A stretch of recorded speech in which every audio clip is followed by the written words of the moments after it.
I knew it! I knew we'd be hearing this kind of news, and I was happy to discover when it came to my predicted timeline that in this case, I was actually right. Welcome back, my fellow gamers, it's me, Amanda. Today we're counting down the top 10 FNAF movie facts you need to know. Big updates here, so stay tuned and let us know in the comments what you are the most excited to see in the FNAF movie. Number 10, filming has wrapped. We are even closer to getting this movie than we have ever been. Not only was the film in production, but now it has moved to what we refer to in the film industry as post-production, because filming has just wrapped. That's right, all of the filming that needs to be done has finally been finished after a few short months. I feel like the bulk of the time for this movie has been simply spent getting the script and concept together, and now we are in probably the second most time-consuming part of the film process, post-production. This is when editing will be done and After Effects like CGI are usually added in. There is still a lot left to do, but it's very cool to know that the actual shooting of the film is all done for now, and that's still a huge step. Barring any reshoots, of course, which the studios could still decide they need, especially if executives and producers end up being unsatisfied with what they see in terms of all the footage the production team currently has. And friends, before we move on to our next spot on this list, if you love what we do here at Top 10 Gaming, why not show us you love us by clicking that subscribe button? Number 9. Big news. Jason Blum took to Twitter and let us know near the end of March that there was big news coming soon. He then took to Twitter and tweeted a bunch of other stuff, but when asked, confirmed that none of those things mentioned were the actual big news. Finally, after a few days of Blum tweeting things that everyone overanalyzed in anticipation, including this picture of flowers that he tweeted, he confirmed on April 5th that it was big news time.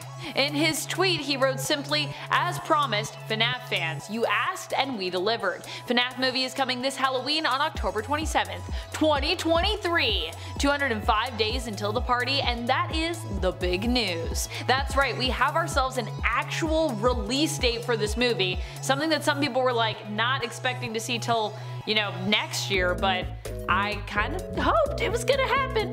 Doesn't mean that it's final, of course, it could be pushed, but if they can make it in time, what a date that is. Number 8. The party.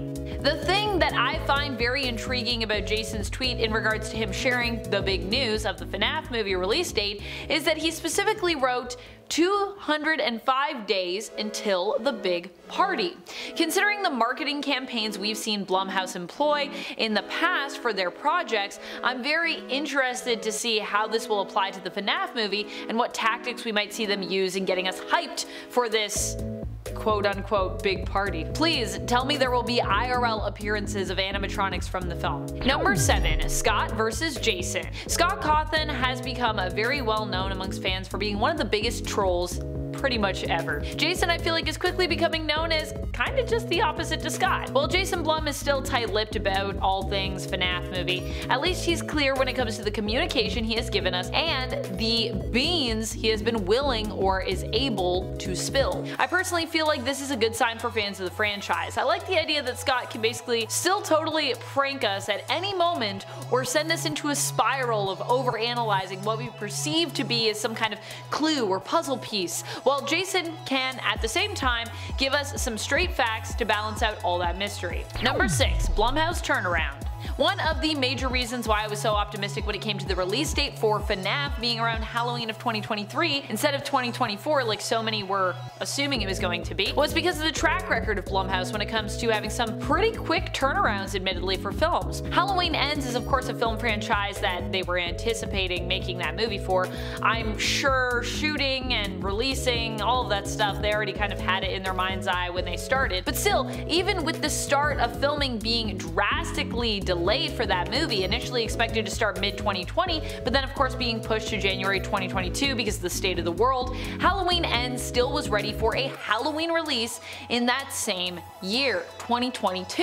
And while the smash hit Blumhouse project with James Wan, Megan, took multiple years to come together, it is important to note that the pandemic also played a massive part in that project's delay, as with Halloween Ends. That movie had been in the works actually since 2018, and shooting was actually meant to start in late 2018. However, instead, filming got pushed to mid-2021 beginning in June. The film ended up being released globally in the US in January 2023, which means that from the beginning of filming to the release date, it took about a year and a half to get everything ready.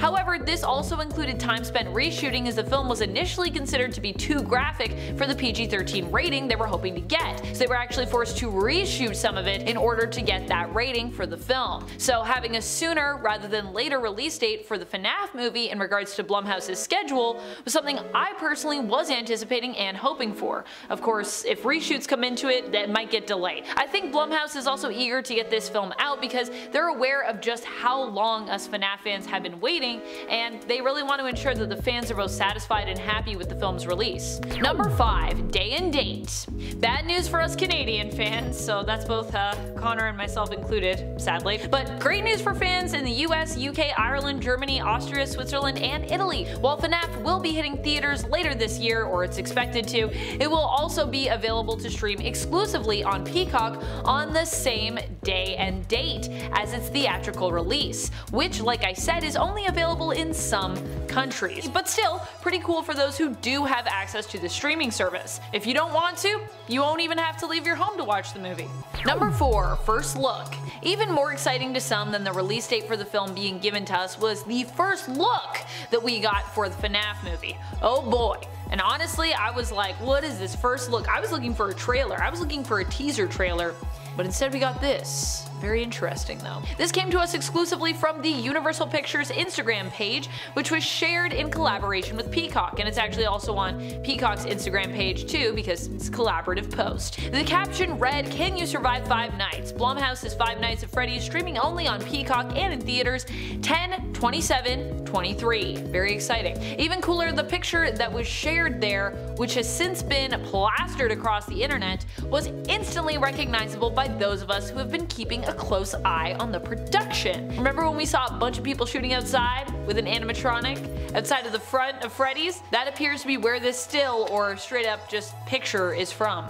Number 3. Gloves. It turns out there will likely be no love for the glove in this film besides the sign we're getting, and possibly some, I'm assuming, promotional materials inside the pizza place featuring Freddy and his friends. Well, initially fans were wondering, based on the design of the sign, if the animatronics would be getting gloves. The first look at the film, as we see in the still or shot that we were given, does not feature any gloves on Freddy. Some people were super here for these gloves, some were not, so either way you slice it, this is kind of weirdly big news for the FNAF community, who is so strangely divided on something as small as gloves. Number 2. Elizabeth? Or rather, I suppose I should say Abigail? Daco recently released a video where he discussed how much fun he had on the set of the FNAF movie, where he and some of his friends and other content creators were invited to visit by Scott Cawthon himself. They flew out to New Orleans where they were filming, and Daco expressed in the video how much fun the trip was and how cool it was to actually see the set and interact with the crew and the cast. He also thanked everyone involved in the project and planning of the trip for being so welcoming to him and all of his friends. Among those he thanked and showed appreciation for was Piper Rubio, who he also commended for her acting skills. Piper is actually playing Abby Schmidt in the film, who is Mike's younger sister. Of course, it's more than likely that Abby will actually be the film version of Elizabeth, and what's more, Daco also revealed that in this first look photo that we got, the kid actually standing next to Freddy is apparently none other than Abby herself, who he named in his own reaction video to this first look. Number 1. All ears. Or rather, 1 out of 2 ears, it seems like. In the first look, something that some folks have noticed and that I think will actually be very important in regards to us getting a sense for the flow of this story that will be in the movie is that Freddy seems to be missing an ear. This is a fact that I think you need to know because I think it will be important for us all to keep in mind